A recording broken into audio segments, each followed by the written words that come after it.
Hello बच्चों, 11th class में हम लोग फर्स्ट चैप्टर पढ़ रहे हैं, some basic concept of chemistry. और अपना नेक्स्ट टॉपिक कौन सा है? Empirical and molecular formula.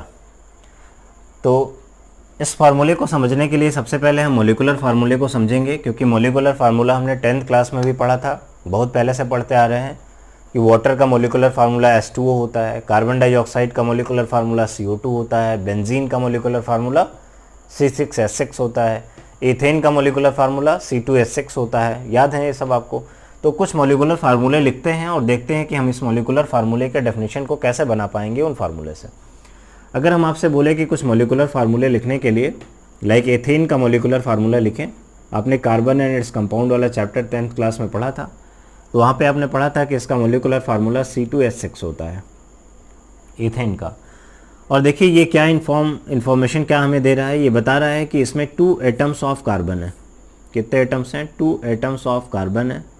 और ये बता रहा है कि इसमें 6 एटम्स ऑफ हाइड्रोजन है। ये तो दिख रहा है आपको। ऐसा ही अगर हम आप बेंजीन का मॉलिक्यूलर फार्मूला लिखने के लिए आपसे बोले, तो आप उसका फार्मूला याद है आपको, C6H6 होता है। देखिए ये फार्मूला हमें क्या इन्फॉर्म कर रहा है, ये बता रहा है कि इसमें 6 एटम्स ऑफ कार्बन है, 6 एटम्स ऑफ कार्बन है, और बता रहा है कि इसमें 6 एटम्स ऑफ क्या है? हाइड्रोजन है। एकदम सिंपली समझें इसको। देखिए जो भी मॉलिक्यूलर फार्मूला, किसी भी कंपाउंड का जो मॉलिक्यूलर फार्मूला होगा, वो उसमें प्रेजेंट होने वाले डिफरेंट एटम्स के, डिफरेंट एटम कौन कौन से? कार्बन है और हाइड्रोजन है। तो दो अलग अलग टाइप के एटम्स है इसमें। देखिए इसमें भी कार्बन और हाइड्रोजन है, तो एक टाइप का एटम कार्बन है और दूसरा एटम क्या है? हाइड्रोजन का है। तो ये बता रहा है कि इसमें कितने कार्बन प्रेजेंट हैं और कितने हाइड्रोजन प्रेजेंट हैं, उनका एग्जैक्ट नंबर बता रहा है। देखिए यहाँ पे बता रहा है 2 carbon atom and 6 hydrogen atom, exact number of atoms. देखिए ये बता रहा है कि 6 कार्बन एटम और 6 हाइड्रोजन एटम बेंजीन में है, means exact number of atoms. ठीक है। तो अगर हम यहाँ से मॉलिक्यूलर फार्मूले के डेफिनेशन लिखना चाहें तो क्या लिख सकते हैं? लिख सकते हैं कि molecular formula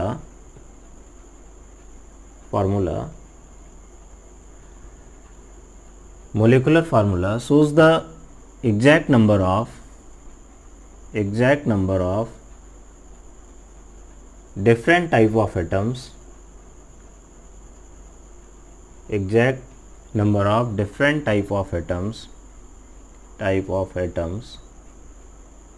present in a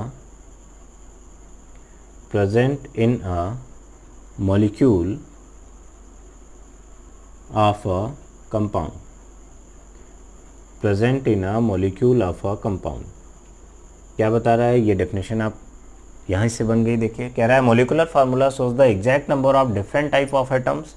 क्या बता रहा है? ध्यान रखेंगे, exact number of different type of atoms present in a molecule of a compound. कह रहा है एक कंपाउंड, किसी कंपाउंड के एक मॉलिक्यूल में जितने डिफरेंट एटम प्रेजेंट होंगे, उनके एग्जैक्ट नंबर को जो बताने वाला फार्मूला होगा, उसको हम क्या बोलेंगे? Molecular formula.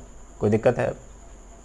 समझ के बाद ऐसा ही हम किसी भी कंपाउंड के मॉलिक्यूलर फार्मूले को अगर जान रहे हैं, तो मॉलिक्यूलर फार्मूला हमें क्या बताता है? उसमें प्रेजेंट होने वाले एटम्स के एग्जैक्ट नंबर को इन्फॉर्म करता है। इतनी बात आपको समझ में आ गई होगी इन फार्मूले को देखने के बाद। फार्मूले को जब हमने यहाँ से कुछ इन्फॉर्मेशन कलेक्ट की और उसके अकॉर्डिंग एक डेफिनेशन बना ली।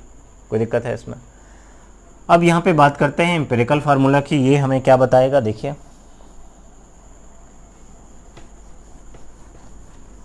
कई बार एग्जाम में आपसे दोनों में डिफरेंस पूछ लेता है, तो अब आप दोनों की डेफिनेशन को समझ लेंगे अलग अलग, फिर आसानी से आप उसमें डिफरेंस भी बता पाएंगे। अभी देखिए हमने मॉलिक्यूलर फार्मूला लिखा था बेंजीन का मॉलिक्यूलर फार्मूला लिखा था, तो आपने फार्मूला लिखा था C6H6। अगर देखिए यहाँ से देखिए ये C6 है और ये H6 है, तो यहाँ पे देख रहे हैं एक नंबर कॉमन है, 6 कॉमन है। अगर हम इससे 6 नंबर को कॉमन ले लें, तो यहाँ पे देखिए एक फार्मूला आ जाएगा C1H1, ऐसे लिख सकते हैं। देखिए आप 6 से मल्टीप्लाई करोगे तो बन जाएगा C6H6, बन जाएगा ना। ऐसे ही देखिए अगर हम एथेन के मॉलिक्यूल को लिखें, अभी जो लिखा था एथेन मॉलिक्यूल, उसका फार्मूला लिखा था मॉलिक्यूलर फार्मूला C2H6। यहाँ देखिए 2 कॉमन है दोनों में, तो देखिए 2 को यहाँ पे अगर हम बाहर कर दें, कॉमन ले लें, तो यहाँ पे देखिए बचेगा C1, यहाँ से देखिए 1 आ गया, और इसमें 6 में से 2 निकाल दोगे, 2 कॉमन ले लोगे, तो कितना बचेगा बोलो? H3। अब देखो आप मल्टीप्लाई करो अगर इसको, तो बन जाएगा C2, इसको अंदर भेज दो तो बन जाएगा C2H6, आ जाएगा ना। अब देखो ये जो फार्मूला आया है, यानी जो C1H1 लिखा है, इसी को बोलते हैं क्या, एम्पेरिकल फार्मूला। एम्पिरिकल फार्मूला आ गया। तो आप देख रहे हो कि एम्पिरिकल फार्मूला क्या बता रहा है, ये बता रहा है कि इसका बेंजीन का जो एम्पिरिकल फार्मूला है वो है C1H1, और बता रहा है कि जो एथेन है, एथेन का जो एम्पिरिकल फार्मूला है वो क्या है, C1H3। यानी ये बता रहा है कि इसमें कार्बन इस टू हाइड्रोजन का जो सिंपल होल नंबर रेशियो है कितना है, 1:1। रेशियो कितना है, 1:1। और ये 1:1 क्या दिखा रहा है, सिंपलेस्ट होल नंबर रेशियो। ऐसे ही यहाँ पे बता रहा है कि एथेन के मॉलिक्यूल में कार्बन इस टू हाइड्रोजन का जो रेशियो है कितना है, 1:3 है, और ये क्या है, सिंपलेस्ट होल नंबर रेशियो। यानी एम्पेरिकल फार्मूला क्या बताता है, simplest whole number ratio of the atoms present in a molecule of a compound. Empirical formula क्या बताता है, किसी कंपाउंड में प्रेजेंट होने वाले एटम्स के सिंपलेस्ट होल नंबर रेशियो को रिप्रेजेंट करता है, उसको क्या बोलते हैं, एम्पेरिकल फार्मूला बोलते हैं। अब आप देख रहे होंगे कि जब हमने एम्पेरिकल फार्मूला मोलिकुलर फार्मूले से बनाया तो आप देख रहे होंगे कि एक नंबर यहाँ पे कॉमन आ रहा है, कभी 6, कभी 2, कभी 1, कभी 3, कभी 4, कोई भी एक नंबर हमें ऐसा मिल जाएगा। ठीक है, तो इस नंबर को हम रिप्रेजेंट किससे करेंगे, इस नंबर को हम स्मॉल n से रिप्रेजेंट करेंगे। ठीक है, इसको जब जनरलाइज करेंगे तो स्मॉल n से रिप्रेजेंट करेंगे। पहले इसका हम डेफिनेशन लिख लेते हैं एम्पेरिकल फार्मूले का। ध्यान देना कि ये वाला फार्मूला मतलब C1H1 एम्पेरिकल फार्मूला है बेंजीन का, ये नंबर से मतलब नहीं है, इस नंबर को अभी हटा दें आप। देखिए ये नंबर नहीं है, यहाँ पे C1H3 जो है ये इसका एम्पेरिकल फार्मूला है एथेन का, समझ गए ना। ये नंबर तो हमने कॉमन लेके आपको दिखाया है कि कैसे हम उसको बना पाएंगे, या अभी न्यूमेरिकल्स में कैसे ये काम आएगा, ये फार्मूले बनाएंगे यहाँ से। तो आप देख रहे हैं कि ये जो हैं इसके एम्पेरिकल फार्मूले हैं। ये किसका है बेटा, ये बेंजीन का है, ये बेंजीन का है, और ये किसका है, एथेन का है। समझ के बात। तो एम्पेरिकल फार्मूले का पहले डेफिनेशन लिख लेते हैं, क्या है empirical formula. Empirical formula represent the simplest whole number, simplest whole number, simplest whole number ratio of various atoms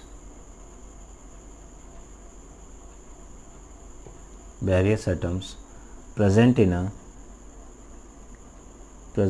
compound।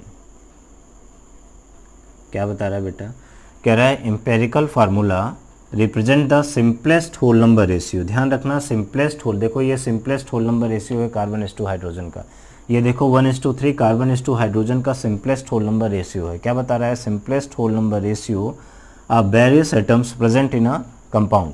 यानी किसी कंपाउंड में प्रेजेंट होने वाले एटम्स के जो सिंपलेस्ट होल नंबर रेशियो होता है उसको जो फार्मूला रिप्रेजेंट करता है उसे क्या बोलते हैं, एम्पेरिकल फार्मूला बोलते हैं। एम्पेरिकल फार्मूला, कोई दिक्कत है। अब देखिए हम यहाँ पे दोनों में एक रिलेशन, पहले तो ये डेफिनेशन आप अपनी कॉपी में ऐसे नोट कर लोगे बेटा, दोनों के डेफिनेशन नोट कर लोगे, और कभी एग्जाम में आता है तो ऐसे आप उसके एग्जाम्पल से बना के दिखा सकते हो। मोलिकुलर फार्मूला और एम्पेरिकल फार्मूला को क्या कैसे डिफाइन करोगे तो ये डेफिनेशन आपको याद हो जाएगी, कोई दिक्कत है। अब इन दोनों के बीच में रिलेशन देखते हैं कि मोलिकुलर फार्मूला और एम्पेरिकल फार्मूले में क्या रिलेशन होता है, कैसे ये भी आप इसके फार्मूले को भी बना पाओगे, क्योंकि न्यूमेरिकल्स में हमें काम आने वाला है। अभी आपको बताया, हम यहाँ पे एक साइड लिख रहे हैं मोलिकुलर फार्मूला, दूसरे साइड लिख रहे हैं एम्पेरिकल फार्मूला। अभी एक एग्जांपल लिया था एथेन का, तो चलिए फिर एथेन लेके चलते हैं। एथेन का मोलिकुलर फार्मूला क्या था, C2H6, और इसका एम्पेरिकल फार्मूला भी बनाया था, क्या बना था, C1H3, ये बना था। ठीक है, अब आप देख रहे हो कि C1H3 लिखने के बाद यहाँ से कॉमन कितना लिया था हमने, 2, तो हम वो नंबर भी अब ले रहे हैं। तो यहाँ पे देखिए अगर हम 2 से मल्टीप्लाई कर दें, इसमें इस नंबर में हम 2 से मल्टीप्लाई, इस फार्मूले में अगर हम 2 से मल्टीप्लाई कर दें तो 2 से मल्टीप्लाई करने के बाद देखिए ये दोनों नंबर, ये दोनों फार्मूले बराबर हो जाएंगे कि नहीं। अब देखिए मल्टीप्लाई करने के बाद मोलिकुलर फार्मूला और एम्पेरिकल फार्मूला इस नंबर से मल्टीप्लाई करने के बाद दोनों इक्वल आ जाएंगे, आ रहा है ना। ऐसे ही बेंजीन की बात करें तो बेंजीन का फार्मूला क्या था बोलो, C6H6 बेंजीन था, ये क्या था, एथेन था। बेंजीन में अभी आपको बताया था कि बेंजीन का एम्पेरिकल फार्मूला क्या होता है, C1H1। कितना कॉमन लिया था बेटा, 6। देख रहे हो 6 कॉमन ले लें तो ये C1H1 आ जाएगा।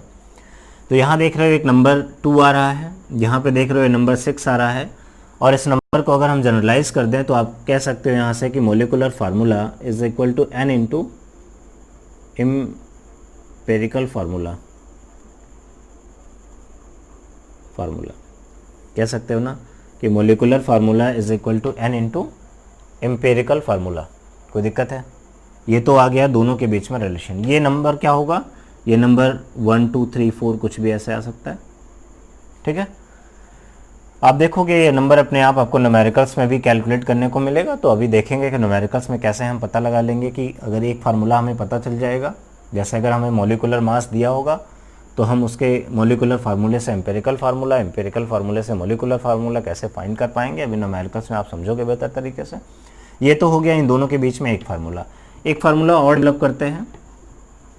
देखिए यहाँ पे लिखा है इसका जो एथेन का जो मॉलिक्यूलर फार्मूला होता है C2H6, और इसका एम्पेरिकल फार्मूला होता है C1H3, ठीक है। और अभी देखा कि 2 से मल्टीप्लाई करके दोनों को इक्वल किया था, ठीक। अगर इसका हम मॉलिक्यूलर मास निकालें, इसका मॉलिक्यूलर मास निकालें तो कितना आएगा, कार्बन का मास कितना होता है 12, और यहाँ पे कितने हैं C2 है तो 2 से मल्टीप्लाई कर दें। हाइड्रोजन का मास कितना होता है 1, और यहाँ पे 6 से मल्टीप्लाई कर दें। अब देखो कितना आ जाएगा, 24 एंड 6 कितना आ गया, 28 ग्राम आ जाएगा, नहीं 24 एंड 6 30 ग्राम ये आ जाएगा। और इसका मास निकालें आप, इसका देखो यहाँ से जो मास आ रहा है इसको हम क्या बोलेंगे, इसे बोलेंगे मोलिकुलर मास। क्या बोलेंगे इसे, मोलिकुलर मास। ये आपको हमने बताया था मोलिकुलर मास निकालते टाइम। फिर यहाँ से आप निकालो तो यहाँ से देखो जो मास आएगा वो देखो कार्बन का मास 12 और हाइड्रोजन का मास 1 इंटू 3, तो ये कितना आ जाएगा 12 एंड 3 15, ये कितना आ गया 15। ये जो मास आया इसे क्या बोलेंगे, इसे बोलेंगे एम्पेरिकल मास। क्या बोलेंगे, एम्पेरिकल मास। और इसे क्या बोलेंगे, मोलिकुलर मास। ये वाला जो मास आया इसे क्या बोलेंगे, मोलिकुलर मास। आ गया मोलिकुलर मास। कोई दिक्कत है? अब देखो एक नंबर यहाँ पे हमने कॉमन ले रखा था। अब इसी नंबर का अगर हम मल्टीप्लाई कर दें, कितना नंबर था 2 था, 2 का इसमें मल्टीप्लाई कर दें तो देखो दोनों फिर बराबर हो गए कि नहीं। ये देखो ये नंबर क्या था, इस नंबर को किससे रिप्रेजेंट कर रहे थे बेटा, n से, ठीक। यानी यहाँ से एक फार्मूला, हम इसी से एक फार्मूला फिर बना सकते हैं। हम कह सकते हैं कि मोलिकुलर मास इज इक्वल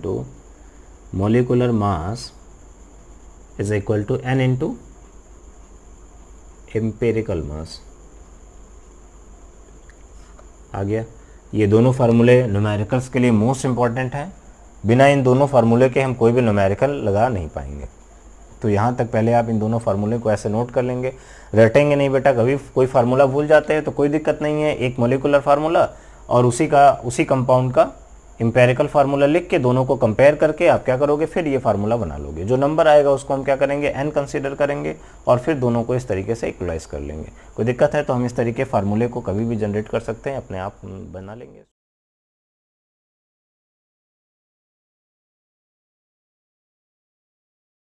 चलो बेटा इस पर न्यूमेरिकल करते हैं इस टॉपिक पे। देखिए अब एनसीईआरटी एक्सरसाइज का 1.3 ले रहे हैं। क्या लिखा है, determine the empirical formula of an oxide of iron which है 69.9% iron and 30.1% dioxygen by mass. हमें क्या दिया है, देखिए यहाँ पे एक आयरन का ऑक्साइड है जिसका मास परसेंट गिवन है कि कितने आयरन उसमें प्रेजेंट है और कितना ऑक्सीजन उसमें प्रेजेंट है, ये दिया हुआ है आपको।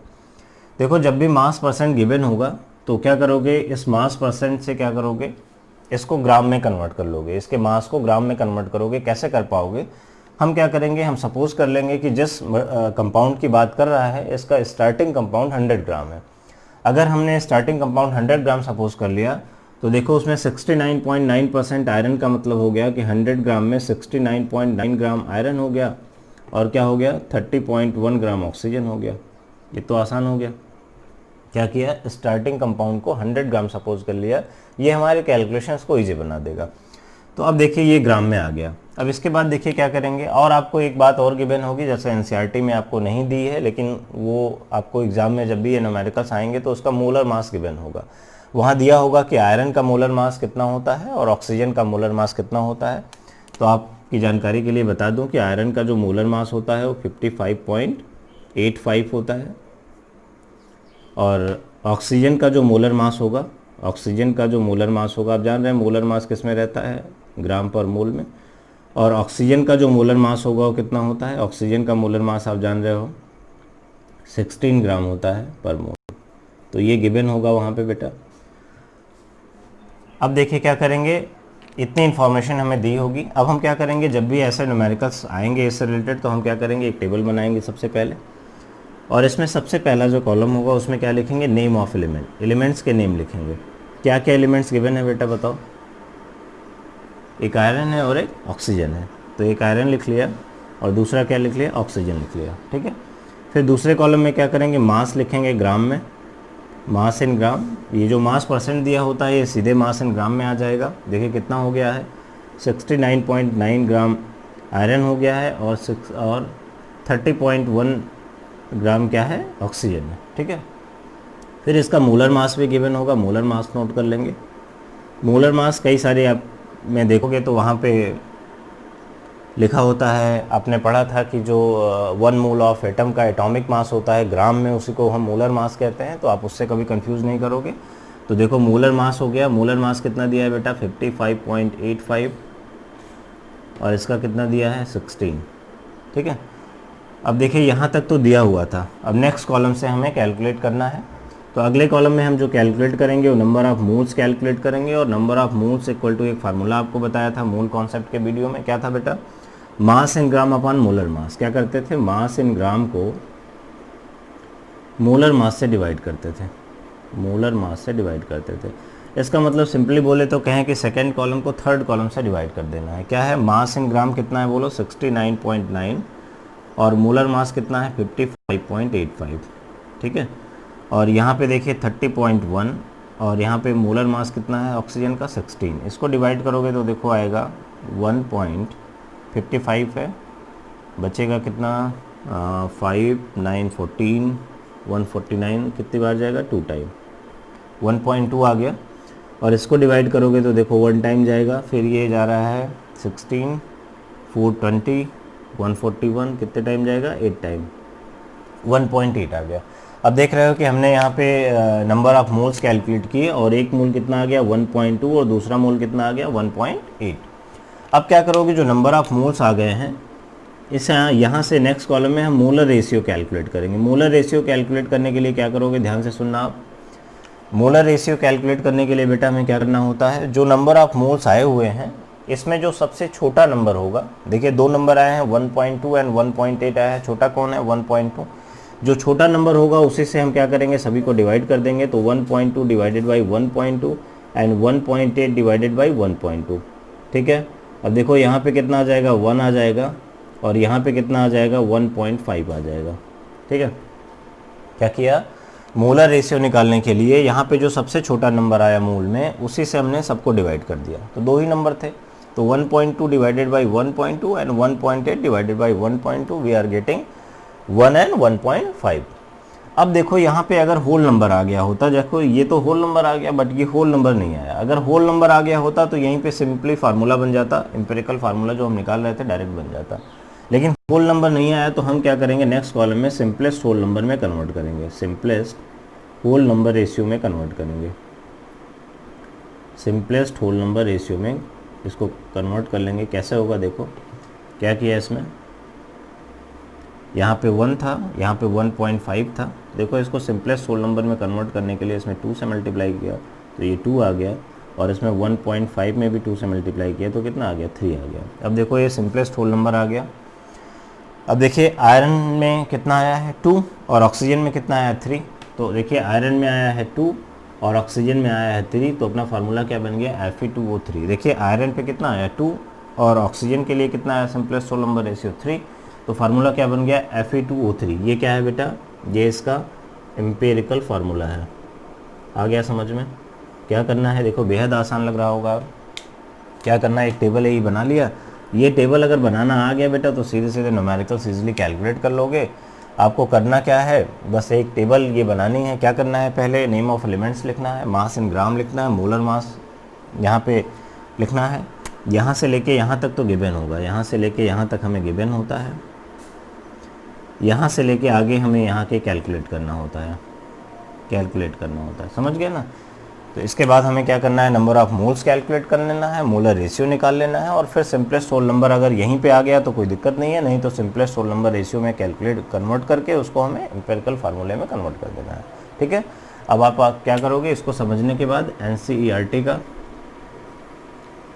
1.8 एक्सरसाइज करोगे, और एक एग्जाम्पल भी आपके यहाँ एग्जाम उसमें दिया हुआ है बुक में, उसको भी आप वहीं पे करोगे। ठीक है, तो ये दोनों यहाँ पे कर लोगे आप। अभी एक न्यूमेरिकल और है इसका, बट उसको हम जब उसका एक्सरसाइज का सलूशन कराने लगेंगे उस टाइम उसका सलूशन आपको प्रोवाइड करेंगे। Thank you.